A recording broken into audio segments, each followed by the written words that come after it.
Carta de Paulo aos Romanos. Capítulo 8. Agora, pois, já não existe nenhuma condenação para os que estão em Cristo Jesus. Porque a lei do Espírito da vida, em Cristo Jesus, livrou você da lei do pecado e da morte. Porque aquilo que a lei não podia fazer, por causa da fraqueza da carne, isso Deus fez, enviando o seu próprio Filho em semelhança de carne pecaminosa e no que diz respeito ao pecado. E assim, Deus condenou o pecado na carne, a fim de que a exigência da lei se cumprisse em nós, que não vivemos segundo a carne, mas segundo o Espírito. Os que vivem segundo a carne se inclinam para as coisas da carne, mas os que vivem segundo o Espírito se inclinam para as coisas do Espírito. Pois a inclinação da carne é morte, mas a do Espírito é vida e paz. Porque a inclinação da carne é inimizade contra Deus, pois não está sujeita à lei de Deus, nem mesmo pode estar. Portanto, os que estão na carne não podem agradar a Deus. Vocês, porém, não estão na carne, mas no Espírito, se de fato o Espírito de Deus habita em vocês. E se alguém não tem o Espírito de Cristo, esse tal não é dele. Se, porém, Cristo está em vocês, o corpo, na verdade, está morto por causa do pecado, mas o Espírito é vida por causa da justiça.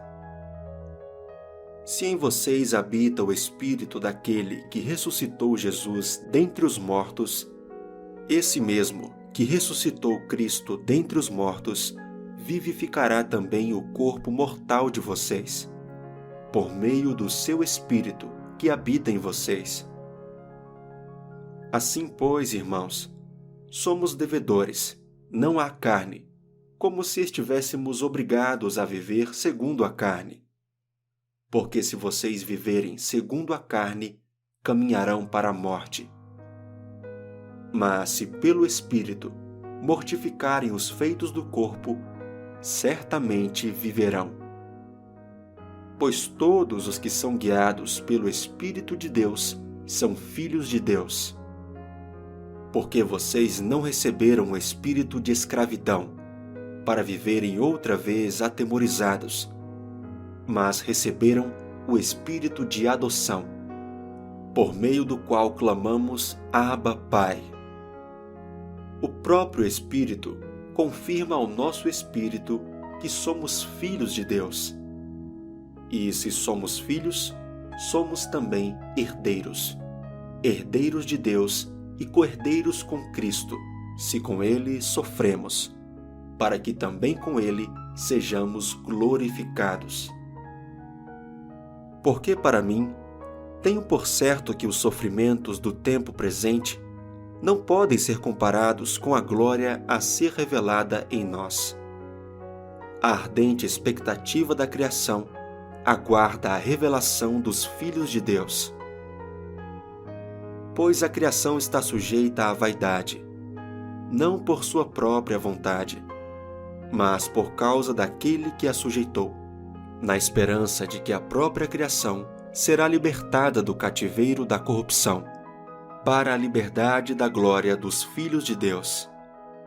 Porque sabemos que toda a criação, a um só tempo, geme e suporta angústias até agora.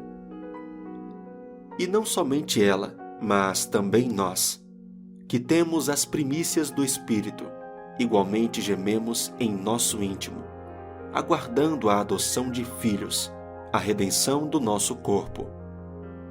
Porque na esperança fomos salvos. Ora, esperança que se vê não é esperança, pois quem espera o que está vendo? Mas se esperamos o que não vemos, com paciência o aguardamos. Da mesma maneira também o Espírito nos ajuda em nossa fraqueza, porque não sabemos orar como convém.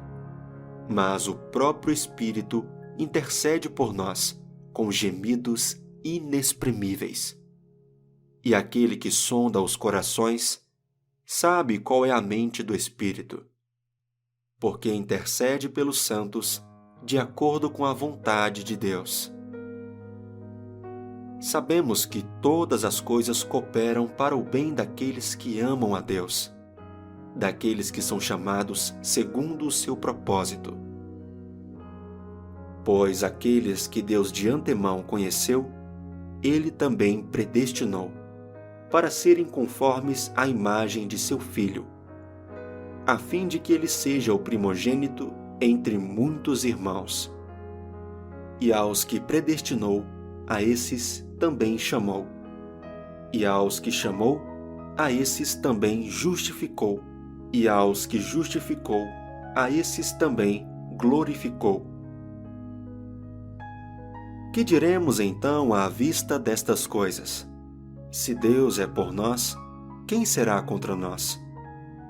Aquele que não poupou o seu próprio Filho, mas por todos nós o entregou, será que não nos dará graciosamente com ele todas as coisas?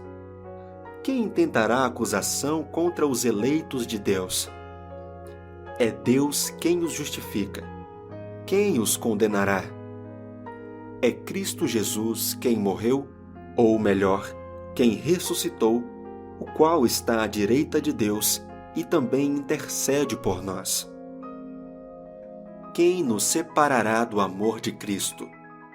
Será a tribulação, ou a angústia, ou a perseguição, ou a fome, ou a nudez, ou o perigo, ou a espada? Como está escrito: por amor de ti, somos entregues à morte continuamente. Fomos considerados como ovelhas para o matadouro. Em todas as coisas, porém, somos mais que vencedores por meio daquele que nos amou. Porque eu estou bem certo de que nem a morte, nem a vida, nem os anjos, nem os principados, nem as coisas do presente, nem do porvir, nem os poderes, nem a altura, nem a profundidade, nem qualquer outra criatura poderá nos separar do amor de Deus que está em Cristo Jesus, nosso Senhor.